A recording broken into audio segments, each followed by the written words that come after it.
Na kami, cellphone nila eh. Narito ako ngayon sa Kandumaay Matnog sa baybayin ng kanilang karagatan. Sa aking harapan ay mayroong nagbababa ng bangka. Alright, so okay. Ating lapitan. May nagbababa ng bangka. Marahil ay gagamitin ito sa dagat kasi nga pinababa. Okay, ano aking gagawin? Manonood ba o tatanaw? Nagbababa ng bangka sa baybayin ng Kandumaay Matnog, Sorsogon. Alright, ayun ang aking ginawa. Kunwari matulungin ang taga Cavite. Nagbababa ng bangka dito sa Kandumaay. Ayan, okay sa alright. Okay. Kunwari lang, matulungin dahil may nakaharap na cellphone. Alright, okay. Aking tinitingnan na cellphone, baka bumagsak dahil medyo may kalakasan ang hangin. Alright, so okay. Ano ang sinisip ay inaayos pala ang mga kawayan doon sa ilalim ng bangka para sigurado ay hindi binuksan pala muna o sinara yung pinaka tawag dyan, may butas na para pag nadala na sa tubig ang bangka papasukan ng tubig, isinara. Alright, so okay.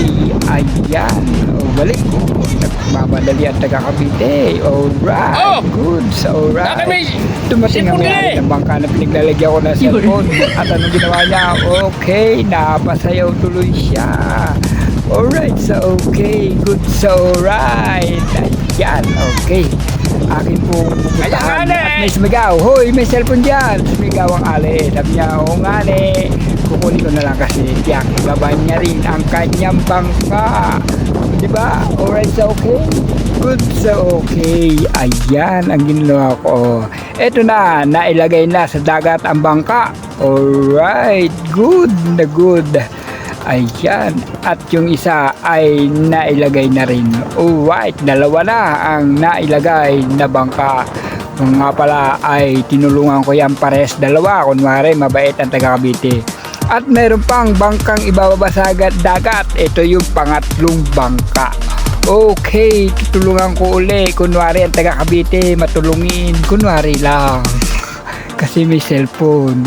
Okay, sa alright, ayan, lumusong na ako sa tubig at akin nang ilapag ang unahan ng bangka. Ayan, kitang-kita naman natin kung gaano kainit sa tanghaling tapat na ito ng Kandumaay karagatan baybayin.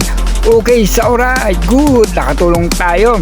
Tatlong bangka ang ating naibaba at natulungan at ito yung isa yung pinakauli. Alright, natulungan din natin yan mga kaibigan at kanyang itinutulak na lang pailalim. Alright, so okay, ayan na, ready na mga bangka para ito ay maglayag sa karagatan dito sa may Kandumaay at doon sila pupunta sa isla na yon, tinatawag na Tikling Island. Mayroon pala silang ihahatid sa Tikling Island. Okay, kaya sila nagbaba ng bangka.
larga na.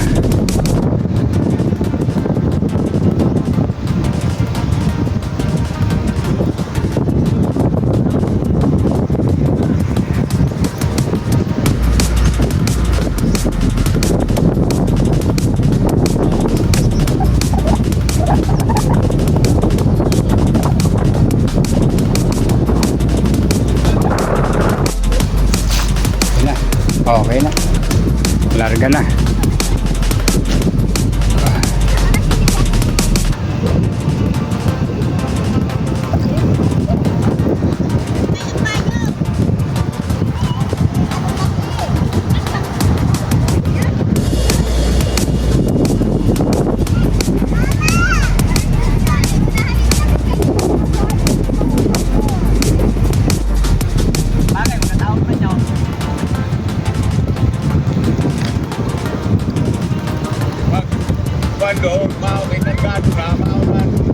At ayun na nga, paalis na mga bangka na aming binaba. Ang kapitan ng Kandumay ang huling sumakay. Ready to go na para sa Tikling Island para maligo. Okay, so alright, ihahatid na nila mga maliligo sa Tikling Island.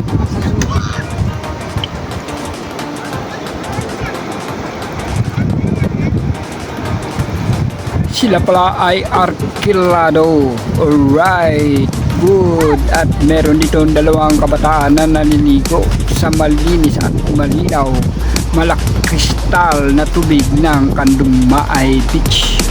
Ready to go. Alright, okay, good sa good. At sa aking pag-uusisa, nalaman kong 2.5 ang arkila sa bangka.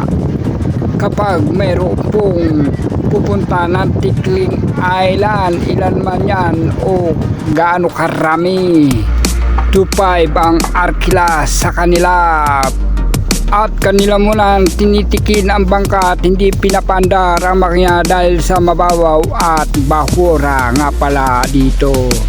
At ang cottage sa Tikling Island ay nagkakalaga na 500 pesos. So matotal 3,000 ang iyong budget kung ikaw ay maliligo sa Tikling Island. Okay, sa alright. Good sa okay.